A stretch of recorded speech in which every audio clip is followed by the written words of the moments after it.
Olá pessoal, tudo bem? Este é o primeiro bate-papo onde a saúde mental entra em contexto, mas também com outras especialidades. Isso é tão importante porque hoje em dia a gente fica separando os assuntos e a gente não consegue fazer muitas correlações. Ainda não batizamos esse podcast, inclusive eu vou pedir ideias de nomes, né? Mas a minha primeira convidada é uma pessoa super especial, uma profissional que eu super admiro. É a Adriana Pessoa, uma endocrinologista incrível. Vou deixar ela se apresentar aqui, falar um pouquinho sobre ela. Mas já digo assim que uma pessoa humana, é uma pessoa, né? A Adriana Pessoa mesmo, né? E o que é interessante é que a gente sempre tem esse bate-papo, né? Falando de vários eventos, situações que envolvem a saúde mental e a medicina. E hoje a gente veio falar um pouquinho sobre compulsão alimentar. Um tema super importante, inclusive ela tem números aí para falar, não é algo raro nos dias de hoje e a gente precisa discutir. Então, bem-vinda, Adri, obrigada. Muito obrigada, Lu. Primeiramente, agradecer o convite, é um prazer estar aqui. Eu sou a Adriana Pessoa, endocrinologista, membro da Sociedade Brasileira de Endocrinologia e Metabologia e da Endocrine Society, o mesmo órgão americano. E é um prazer estar aqui, eu tenho um consultório em São Paulo e vou falar um pouquinho sobre a compulsão alimentar com a ajuda da Luana, que é uma profissional maravilhosa também, que a gente troca muita ideia interessante e que tem muita importância para a população do ponto de vista geral. Bom, eu trouxe aqui uma colinha, tá? Eu trouxe algumas perguntas, ela também vai fazer umas perguntas aqui à luz da psicologia. Dri, explica um pouquinho o que a medicina define como compulsão alimentar e que sinais podem ser observados para que as pessoas comecem a se alertar, né? Porque normalmente o que eu percebo é que elas vão pedir ajuda na hora que vem um exame, alguma coisa mais preocupante, mas eu entendo que talvez seja até tarde. É verdade. Hoje em dia a gente está olhando os transtornos psiquiátricos de uma forma melhor. A gente tem a visão do psiquiatra e a visão do endocrinologista e existem critérios diagnósticos para isso. Então, primeiramente a gente tem que ter uma ingesta alimentar muito importante. Então, seria consumir num intervalo curto de tempo o que equivaleria a 3 pratos de comida cheios. Então, você tem que, no intervalo curto, 3 pratos de comida cheios. Tem que ser rápido e a pessoa tem que sentir que ela não tem controle sobre essa ingesta de alimentos. Então, ela não consegue parar. Apesar dela querer e ter uma necessidade física porque não consegue comer mais, ela continua comendo. E aí a gente tem alguns outros fatores que é comer rápido demais, que a gente tem que ter pelo menos 3 desses 5. Comer rápido demais, sentir culpa ao comer, não ter prazer na comida, você come, come, come e mesmo estando cheio, você continua comendo. Você tem a culpa que eu já falei, tem a questão de ter vergonha, comer escondido também é outro fator. E muitas vezes você passa mal. Então, essas características são muito importantes. Tem que ser pelo menos um episódio por semana durante 3 meses. Então, muitas pessoas elas confundem, eu estou comendo demais porque eu estou ansiosa, com compulsão alimentar. A compulsão alimentar você não tem controle. Não tem controle. E, recentemente, a gente tem um entendimento melhor do ponto de vista cerebral. É uma alteração cerebral que age no centro de recompensa da dopamina. Existe uma alteração nesse centro de recompensa que a pessoa fica querendo mais e mais e mais e mais. E isso não tem o controle do córtex. Ele vai por outra via, que é o estriado, e a pessoa não consegue realmente ter um controle físico disso. Essa alteração cerebral dá para perceber com algum exame? Então, teoricamente sim, mas são exames de ressonância magnética mais específicos para a pesquisa. Então, a gente não tem como pedir isso no exame que complementar que a gente pede. Por quê? Porque essas máquinas elas são muito restritas para centro de pesquisa. Entendi. É ressonância magnética dinâmica. Pensando nos sintomas que você comentou, já dá para muitas pessoas se observarem. Isso. E né? É uma coisa interessante porque de 2 a 5% da população tem. Então, numa sala de 100 pessoas, 2 a 5 pessoas vão ter. É bastante gente, se a gente pensar. E essas pessoas, muitas vezes, elas têm vergonha de pedir ajuda, elas têm vergonha de ir ao médico, e muitos médicos também têm uma dificuldade de fazer o diagnóstico, eles estão acostumados com o excesso de peso, com a obesidade, e aí já pensam, tem que comer menos, só que a pessoa não consegue comer menos. Por causa da compulsão. Por causa da compulsão. Exato. É um problema físico, não é só um problema de comportamento. Obviamente, a questão ambiental pode ser um gatilho. Então, se você está num lugar que você começou a comer um doce que aumenta essa história da dopamina, aí ela pode piorar a situação e levar a ter um episódio de compulsão. Estresse, então muitas pessoas quando estão mais estressadas têm episódio de compulsão. Mas assim, eu tive um episódio de compulsão no ano, eu tenho compulsão? Não, tem que ser pelo menos em 3 meses e pelo menos uma vez por semana. Então, e aí é interessante porque em consultório, dificilmente alguém vai para falar assim, olha, eu estou tratando aqui a minha questão da compulsão alimentar, eu quero lidar com isso. Elas vão, por exemplo, com as dores relacionadas à ansiedade, à depressão. E às vezes com obesidade. Exatamente. E às vezes também não. Às vezes também não. E aí, o que acontece? A pessoa começa a relatar, por exemplo, a impulsividade dela. Olha, então... Aí eu pergunto, olha, então tá, quando você tá assim, né, que você sente essa ansiedade, o que acontece? Ah, Luana, eu abro a geladeira, eu como tudo que eu posso, mas uma coisa mesmo que me acalma é comer caramelo, enfim, né? E eu percebo que eu começo até a comer sem sentir o gosto das coisas, sem sentir o prazer. Eu não consigo parar. Aí ela começa a falar, né? Então, muitas vezes, as pessoas nem se incomodam com isso, até que exista alguma dor. Porque, vamos lá, embora seja um incômodo, também tem um super prazer. Né? E às vezes, tem gente que relata também o seguinte, Luana, a crocância, só o fato de mastigar e sentir a crocância me faz comer mais. E aí tem essa questão também da indústria alimentícia, exatamente, que, né, fortalece muito isso. Fortalece mais ainda, porque se você juntar o açúcar e a gordura no mesmo alimento, que é o doce, isso aí vai atacar o centro de recompensa no cérebro, no mesmo lugar da cocaína. Olha que interessante.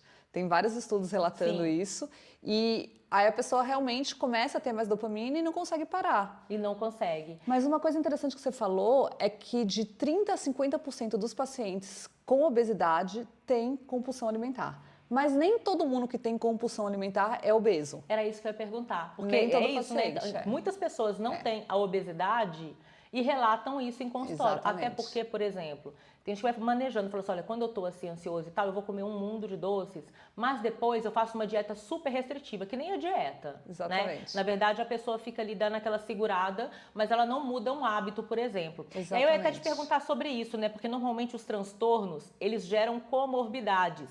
É muito comum, por exemplo, que uma pessoa que tem ansiedade também vai desenvolver a depressão, mas enfim. E aí nessa questão da compulsão alimentar, o que é mais comum? O que você mais vê no consultório? O que eu mais vejo associado, mas isso é uma experiência minha, é o transtorno de déficit de atenção e hiperatividade, o TDAH.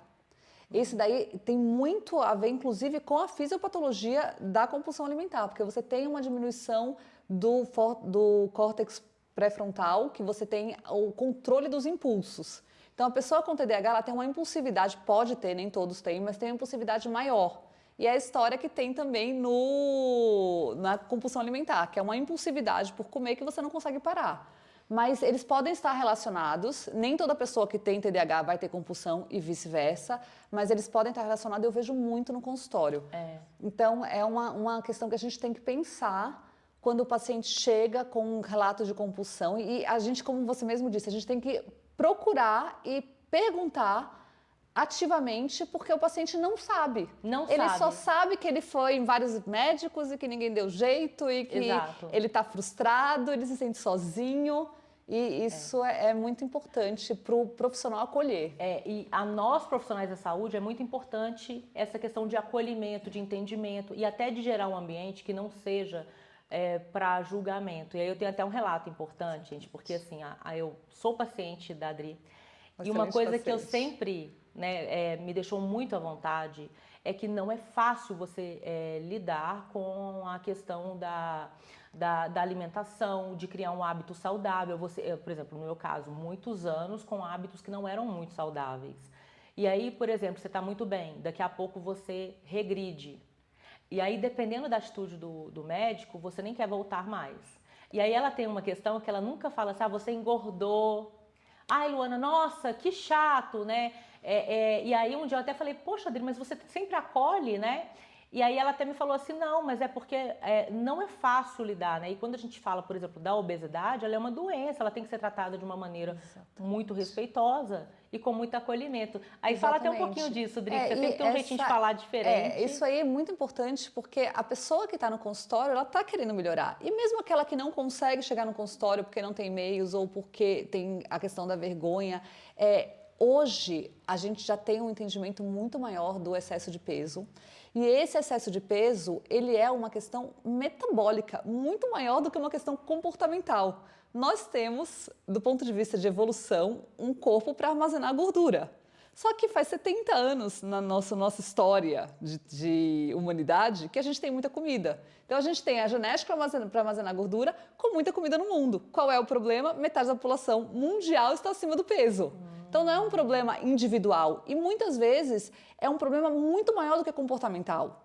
O comportamento obviamente ajuda, mas é muito difícil você conseguir vencer esse mundo obesogênico do carboidrato e das comidas gostosas, que nós endócrinos chamamos de altamente palatáveis, do que ficar simplesmente falando, olha, faz exercício e come menos que dá tudo certo, porque não é. Não. E aí a gente entra num outro problema. Perder peso, geralmente a pessoa consegue, ela vai lá, ela põe um aplicativo, ela procura endócrino, a amiga dá uma receita de alguma coisa milagrosa e a pessoa consegue perder.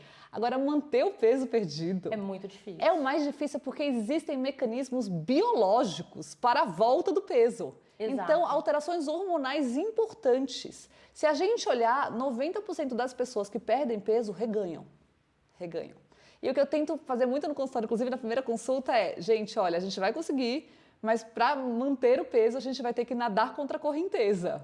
E esse nadar contra a correnteza, às vezes a pessoa não consegue. Às vezes tem uma pandemia, às vezes tem um estresse na família, às vezes tem um trabalho que naquele período foi mais turbulento e a pessoa deixou de fazer tudo que ela tinha que fazer para manter o peso perdido. Então a gente tem que entender isso como profissional e falar, não, nós estamos aqui para te ajudar de novo nisso, ou se for a primeira vez, porque é realmente uma doença crônica. É verdade. É uma doença crônica. Ninguém vira para o paciente com pressão alta e fala, olha, você parou de tomar o remédio e sua pressão voltou a ficar alta. Isso é problema seu? Não é. Você deixou de tomar o remédio, exato, a pressão voltou a aumentar. É uma vigília constante. Exatamente. Não estou nem dizendo que você tem que tomar remédio para a vida inteira. Não é isso. Mas a medicação está aí para ajudar. Ninguém vira o paciente com pneumonia, eu já falei isso diversas vezes no Instagram, ninguém vira o paciente com pneumonia, descanse e come direito que você vai ficar bom. Exato. Todo mundo dá um antibiótico para ficar bom e depois a pessoa continuar. Exato. Ai, pegou de novo a pneumonia. Vamos tratar novamente. Exato. Da mesma coisa com infecção urinária, qualquer outra doença que tenha um tratamento. A gente tem tratamento para o excesso de peso. Ah, é caro, é isso, é aquilo. Gente, o SUS, por todos os problemas que existem, está tentando colocar o GLP-1 no SUS. Os endócrinos estão buscando isso. Então é importante a gente valorizar que o entendimento do ponto de vista médico hoje é diferente, inclusive para a compulsão alimentar. Então nós estamos imbuídos numa busca para melhorar a qualidade de vida do paciente. Ah, porque a gente quer entrar na roupa ou porque a gente quer ficar bonito? Não, porque existem diversas doenças, mais de 50 doenças relacionadas ao excesso de peso. Sim. Então, é uma questão de saúde.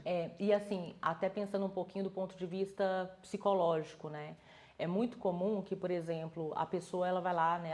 Então, volto a dizer, ela nunca vai para falar só da questão, eu tô com compulsão alimentar. No máximo, ela pode falar assim, eu nunca consegui emagrecer, eu me perdi, antes eu era assim, agora eu estou assim, né?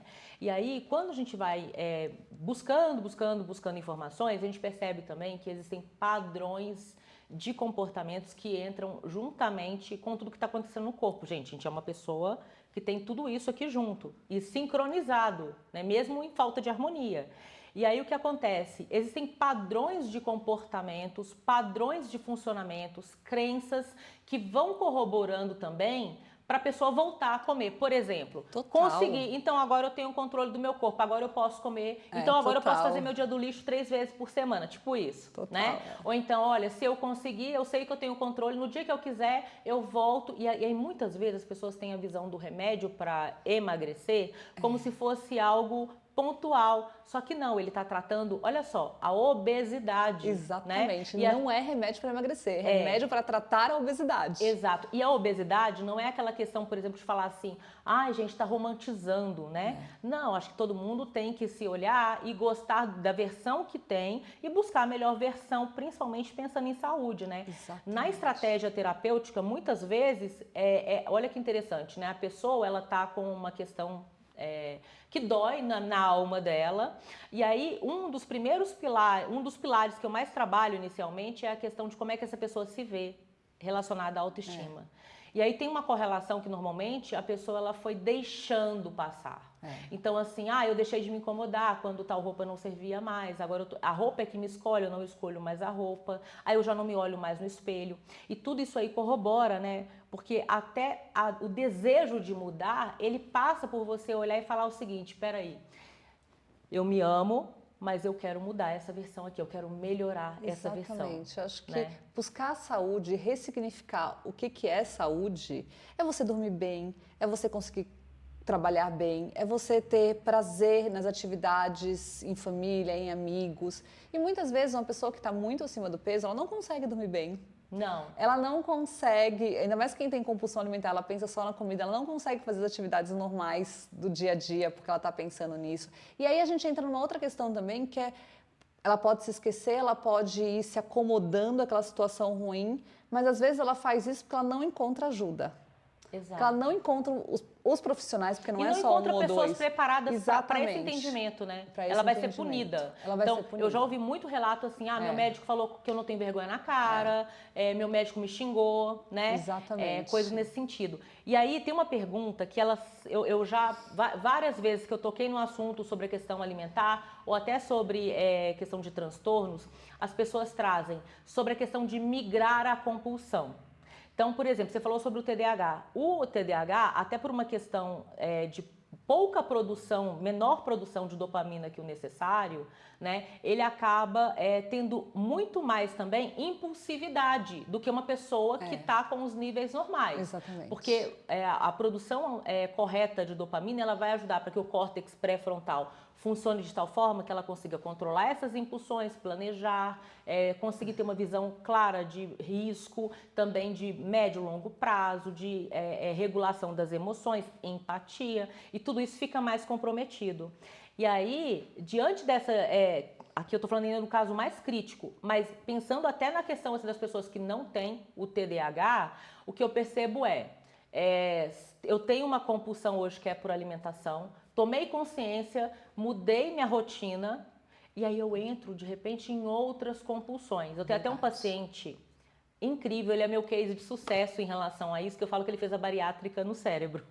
Porque ao longo de 10 anos ele mudou a forma de se alimentar e ele mudou também a atividade, o hábito de fazer atividade física. E hoje é uma pessoa que, poxa, inclusive ele falou assim, Luana, antes, ao lavar meu cabelo, eu não me importava com o que eu fosse usar. Hoje eu já sei que eu posso usar o shampoo tal, que ele é bom pro meu cabelo. Aí é que entra essa questão da autoestima que eu acabei de falar, né? No caso dele, ele começou a entrar num quadro, por exemplo, de muita preocupação para não sair ali de um percentual X de gordura no corpo. E que exatamente assim, é um ponto que ele já está agora bem evoluído e tal, mas a gente percebeu essa mudança. E me fala um pouco disso. Pelo menos ele mudou para o bem, né? A gente tem estudos que na cirurgia bariátrica, muitas pessoas que deixaram de comer, elas acabam indo para a bebida. Então, 1 em cada 5 pessoas vira alcoólatra. Alguns pacientes migram para a compulsão de compras. Então, às vezes, compulsão por sexo. A compulsão, o cérebro é que está alterado. Exato. Então, você tem que tratar a compulsão. E muitas vezes o paciente, quando trata a compulsão com medicação, com terapia cognitiva comportamental, com a ajuda do psiquiatra, do endócrino, ele fica melhor de tudo. Sim, porque ele vai, inclusive, eu costumo até brincar e falar o Exatamente. seguinte, era uma engrenagem desregulada. Exatamente. Agora, você já tomou conhecimento e já mudou um padrão. Só que essa engrenagem agora, igualzinho à questão da abstinência das próprias pessoas que usam álcool, drogas. Exatamente. Que elas ficam ali naquela, elas já entenderam, elas estão mudando, mas fica aquela necessidade. E aí é importante entender. Inclusive, tanto o TDAH quanto a compulsão alimentar tem mais tendência a procurar drogas ilícitas. Exatamente. E aí, com a ajuda profissional, a pessoa consegue buscar, então, redução de danos na maioria das vezes, né? Exatamente. A última pergunta eu ia falar exatamente sobre isso, né? Sobre a questão do tratamento, porque nunca a gente tem que pensar se é só o medicamento, é só com o endocrinologista. A terapia comportamental cognitiva ajuda muito, principalmente para entender essas questões aí de hábitos, de padrões de comportamentos, né? Exatamente. E até para a pessoa conseguir se ler na situação, né? Entra Exatamente. também a psiquiatria. Isso, é um tratamento multidisciplinar. Precisa da terapia cognitiva comportamental, precisa do endócrino, precisa do psiquiatra. E a gente hoje tem medicação específica para isso. E a medicação, embora não seja o único pilar, ajuda muito. Muito. Muito. Porque só a terapia, gente, fica difícil, a pessoa não dá conta só com difícil. isso. Só o medicamento, ela também fica sem condição de poder até trazer essas questões, né? Até poder desabafar, abrir o coração, né? Exatamente. E de conseguir também elaborar. Eu até costumo dizer assim, que o entendimento, ele resolve praticamente 50% das questões. Exatamente. Acho que o autoconhecimento é essencial para tudo na nossa vida. Exato. Não é só para transtorno, compulsão, de TDAH, qualquer caminho que você queira ter sucesso, você precisa de autoconhecimento. Exatamente. Você precisa de autoconhecimento. Dri, alguma consideração final? Adorei, né? Acho que assim, passou tão rápido aqui, muito bom esse conteúdo, te agradeço demais. Quer deixar uma consideração final, uma recomendação, Sim, contatos? sim. Então, vou deixar na legenda o Instagram que vocês podem seguir e se tiverem alguma dúvida podem mandar. Mas a consideração final é procure ajuda. Ah, o meu médico foi ruim comigo, eu não consegui encontrar. Continue buscando e sempre ouça a sua intuição. Porque o paciente, ele é único e quem conhece melhor o paciente é ele próprio. Então, isso é muito importante. E, obviamente, sempre buscar um profissional que tenha compaixão e que escute, que acolha, porque hoje, como eu disse, a gente tem um entendimento maior, tanto da obesidade quanto do transtorno de compulsão alimentar, e é uma questão cerebral que a gente tem tratamento multidisciplinar e que existe sim sucesso. Existe sim sucesso. Gente, então assim, olha, e fica também uma dica importante, mesmo para quem não é de São Paulo, hoje existe a telemedicina, né, que ajuda muito. Ajuda então, muito. Às vezes a pessoa fala assim, poxa, tá bom, eu vou no profissional, não gostei, eu tenho um paciente com compulsão alimentar que ele foi na última consulta presencial, mas foi tudo online, perdeu 20 quilos, está super feliz. É muito reconfortante para a gente como médico ver que não só o presencial, mas o online, a telemedicina também ajuda muito. Porque era um paciente que tinha passado por diversos profissionais, nunca tinha escutado ele direito, e a hora que a gente escuta, mesmo que seja através da tela, dá certo. Exato, exatamente. Dá certo. Então é isso, pessoal, agradeço muito, espero que vocês façam comentários, perguntas, eu redireciono tudo aqui que aparecer. Isso, e a gente pode marcar de novo. Vamos marcar porque tem muito assunto, inclusive eu vou fazer uma enquete para saber novos assuntos que vocês queiram ouvir, tá? Um beijo para todos. Beijos.